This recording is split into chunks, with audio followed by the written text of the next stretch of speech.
Assalamualaikum warahmatullahi wabarakatuh. Saya Reti Rismawati, CGP Angkatan 7 dari TK Mubarok Salatiga akan menyampaikan tugas 2.2A3 mulai dari diri pada modul 2.2 yaitu pembelajaran sosial emosional. Salam dan bahagia. Saya didampingi oleh fasilitator Bapak Muhammad Kusdi dan pengajar praktik Ibu Sriwidodo Puji Lestari. Refleksi kompetensi sosial dan emosional. Selama menjadi pendidik, Anda tentu pernah mengalami sebuah peristiwa yang dirasakan sebagai sebuah kesulitan, kekecewaan, kemunduran, atau kemalangan yang akhirnya membantu Anda bertumbuh menjadi pribadi yang lebih baik dari sebelumnya. 1. Apa kejadiannya? Kapan? Di mana? Siapa saja yang terlibat? Apa yang membuat Anda memilih merefleksikan peristiwa tersebut dan bagaimana kejadiannya? Peristiwa ini terjadi saat saya masih menjadi guru honorer di sekolah dasar kurang lebih 15 tahun yang lalu. Kejadian ini melibatkan kepala sekolah dan rekan-rekan guru. Saya memilih peristiwa ini karena melalui peristiwa ini banyak membawa perubahan besar pada diri saya. Saat awal saya menjadi pendidik, saya sebagai guru honorer dan menjadi yang termuda di antara rekan-rekan guru. Sebagai guru baru, saya menyadari harus beradaptasi dan banyak belajar dari kepala sekolah maupun rekan guru yang lebih senior. Selain mengajar, saya mendapatkan tugas sampiran untuk membantu sebagai bendahara, administrasi sekolah, dan pengampu ekstrakurikuler. Hal ini sangat menyita waktu, sehingga saya harus menyelesaikannya di sela-sela saya mengajar atau sesudah mengajar, dan sering harus saya selesaikan di luar jam kerja. Saya berusaha mengerjakan semua tugas yang diberikan dari kepala sekolah maupun permintaan dari rekan-rekan guru. Melihat kondisi sekolah, saya ingin mengajak rekan-rekan guru untuk dapat berlatih menggunakan IT, karena semakin lama kemampuan IT sangat dibutuhkan. Saya akan membantu jika dibutuhkan.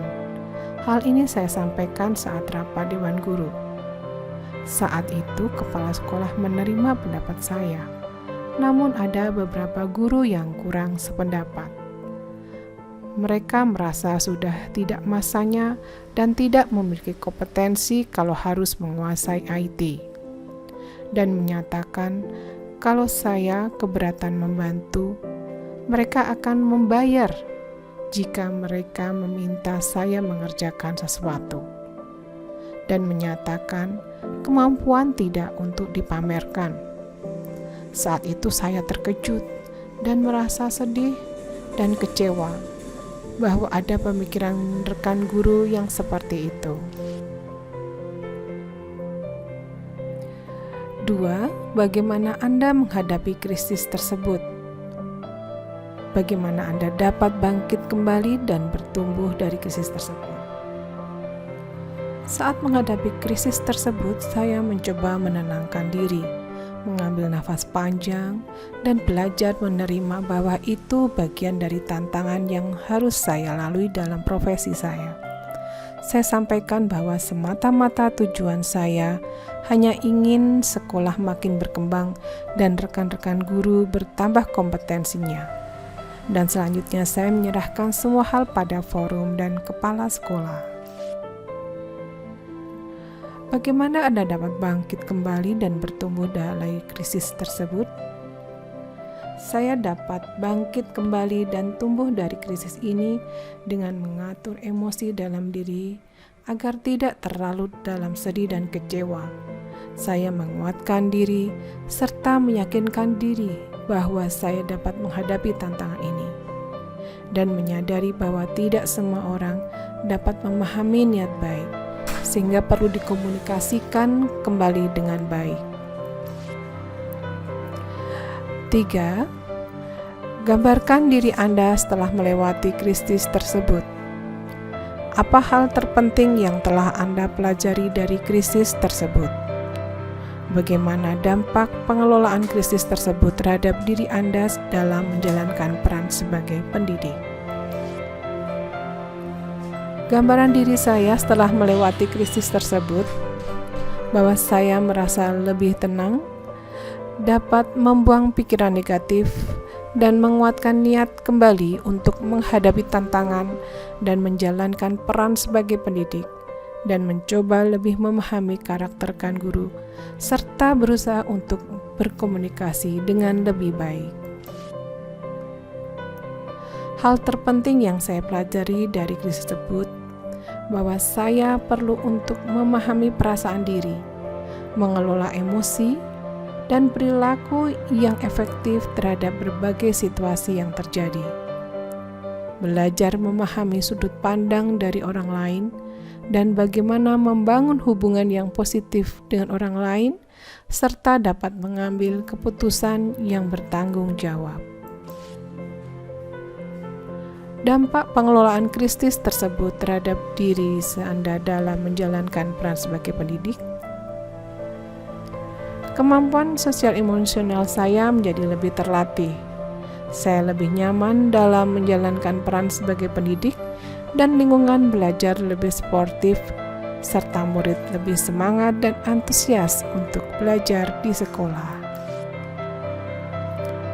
4. Sebagai pendidik, Anda tentu pernah bertemu murid yang memiliki pemahaman diri, ketangguhan, atau kemampuan membangun hubungan yang positif dengan orang lain. Setujukah Anda bahwa faktor-faktor tersebut membantu ia menjalani proses pembelajaran dengan optimal di sekolah? Jelaskan jawaban Anda dengan bukti atau contoh yang mendukung. Saya setuju bahwa pemahaman diri, ketangguhan, atau kemampuan membangun hubungan yang positif dengan orang lain membantu murid menjalani proses pembelajaran dengan lebih optimal di sekolah. Karena saat murid memiliki kecakapan dalam memahami diri, tangguh, dan mampu membangun hubungan yang positif, akan tercipta lingkungan belajar yang positif. Dengan lingkungan seperti ini, akan mengundang murid untuk belajar, sehingga proses pembelajaran akan lebih optimal. 5. Dari kedua refleksi di atas, apa yang dapat Bapak Ibu simpulkan tentang hubungan antara kompetensi sosial dan emosional dengan keberhasilan dalam mengelola krisis Anda dan pembelajaran murid Anda? Kesimpulan hubungan antara kompetensi sosial dan emosional dengan keberhasilan dalam mengelola krisis dan pembelajaran murid adalah berbanding lurus. Artinya, agar proses pembelajaran murid dapat optimal, diperlukan kompetensi sosial emosional yang harus dilakukan secara kolaboratif oleh seluruh komunitas sekolah. 6. Harapan dan ekspektasi. Setelah menjawab pertanyaan-pertanyaan sebelumnya, apa yang Anda harapkan untuk pembelajaran selanjutnya? Silakan kemukakan harapan bagi diri sendiri. Harapan bagi diri saya bahwa kecakapan sosial emosional saya makin berkembang dan menjadi lebih baik melalui pembelajaran pada modul 2.2. Adanya pemahaman baru akan meningkatkan kompetensi sosial emosional yang dapat membawa pengaruh positif bagi diri saya sebagai pribadi maupun sebagai pendidik, sehingga saya dapat menjalankan peran sebagai pemimpin pelajaran dan ikut menciptakan lingkungan belajar yang mengundang pada murid. 7. Setelah menjawab pertanyaan-pertanyaan sebelumnya, apa yang Anda harapkan untuk pembelajaran selanjutnya? Harapan bagi murid-murid saya adalah dengan memiliki kompetensi sosial emosional, akan mewujudkan pembelajaran yang memberikan mereka pengalaman untuk dapat mengeksplorasi dan mengaktualisasikan seluruh potensi dalam dirinya setinggi-tingginya dan menuntun tumbuh kembang murid secara holistik. Demikian, semoga bermanfaat. Terima kasih. Guru Bergerak Indonesia Maju. Wassalamualaikum warahmatullahi wabarakatuh.